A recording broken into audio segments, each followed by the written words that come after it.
ಮೊಹರಂ ಅಂಗವಾಗಿ ನಡೆದ ಕಾರ್ಯಕ್ರಮದಲ್ಲಿ ಬಿ ಜಗದೀಶ್ ಕುಮಾರ್ ಹಾಗೂ ಡಾಕ್ಟರ್ ಸಂಗನಬಸಪ್ಪ ಬಿರಾದರ್ಗೆ ಸನ್ಮಾನ. ಬೆಂಗಳೂರಿನ ಪೀಣ್ಯ 2ನೇ ಹಂತದ ಹೆಗ್ಗನಹಳ್ಳಿ ಮುಖ್ಯ ರಸ್ತೆಯ ನಂದಿನಿ ಬೇಕರಿ ಸಮೀಪದ ಫ್ರೆಂಡ್ಸ್ ಕಾಲೋನಿಯ ಆಸ್ಥಾನ್ ಹಜರತ್ ಇಮಾಮ್ ಹುಸೇನ್ ಪಂಚೇತನ್ ವತಿಯಿಂದ ಮೊಹರಂ ಹಬ್ಬದ ಅಂಗವಾಗಿ ವಿಶೇಷ ಧಾರ್ಮಿಕ ಹಾಗೂ ಸೌಹಾರ್ದ ಕಾರ್ಯಕ್ರಮವನ್ನು ಆಯೋಜಿಸಲಾಗಿತ್ತು. ಸೈಯದ್ ನಜೀರ್ ಅವರ ನೇತೃತ್ವದಲ್ಲಿ ನಡೆದ ಈ ಕಾರ್ಯಕ್ರಮದಲ್ಲಿ ರಾಜಗೋಪಾಲನಗರ ವಾರ್ಡ್ ಕಾಂಗ್ರೆಸ್ ಅಧ್ಯಕ್ಷರಾದ ಬಿ ಜಗದೀಶ್ ಕುಮಾರ್ ಹಾಗೂ ರಾಷ್ಟ್ರೀಯ ಅಂತಾರಾಷ್ಟ್ರೀಯ ಪ್ರಶಸ್ತಿಗಳ ಪುರಸ್ಕೃತರು ಹಾಗೂ ಸಮಾಜ ಸೇವಕರಾದ ಡಾಕ್ಟರ್ ಸಂಗನಬಸಪ್ಪ ಬಿರಾದಾರ್ ಮುಖ್ಯ ಅತಿಥಿಗಳಾಗಿ ಭಾಗವಹಿಸಿದರು. ಈ ಕಾರ್ಯಕ್ರಮದಲ್ಲಿ ಸೈಯದ್ ನಜೀರ್ ಅವರು ಬಿ ಜಗದೀಶ್ ಕುಮಾರ್ ಹಾಗೂ ಡಾಕ್ಟರ್ ಸಂಗನಬಸಪ್ಪ ಬಿರಾದಾರ್ ಅವರನ್ನು ಶಾಲು ಹೊದಿಸಿ ಸನ್ಮಾನಿಸಿ ಗೌರವಿಸಿದರು.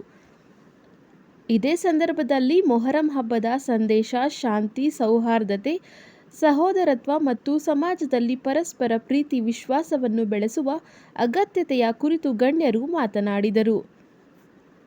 ಈ ಕಾರ್ಯಕ್ರಮದಲ್ಲಿ ಮುಖಂಡರಾದ ಮಹಮ್ಮದ್ ತೆಹರಾನ್, ಸೈಯದ್ ಸಫಿ, ಶೇಖ್ ಮುನ್ನಾ, ಜಬೀವುಲ್ಲಾ ಖಾನ್, ಸೈಯದ್ ತಾಜ್ ಬಾಷಾ, ಖಾಲಿದ್, ಸೈಯದ್ ಮುಬಾರಕ್, ಮೊಹಮ್ಮದ್ ಶಾಹಿದ್, ಮೊಹಮ್ಮದ್ ಶಾಹಾನ್, ಸೈಯದ್ ಆಸಿಫ್ ಸೇರಿದಂತೆ ಫ್ರೆಂಡ್ಸ್ ಕಾಲೋನಿಯ ಮುಖಂಡರು, ಗಣ್ಯರು, ಧಾರ್ಮಿಕ ಮುಖಂಡರು ಹಾಗೂ ಸಾರ್ವಜನಿಕರು ಹೆಚ್ಚಿನ ಸಂಖ್ಯೆಯಲ್ಲಿ ಉಪಸ್ಥಿತರಿದ್ದು ಮೊಹರಂ ಹಬ್ಬವನ್ನು ಭಕ್ತಿಭಾವದಿಂದ ಆಚರಿಸಿದರು.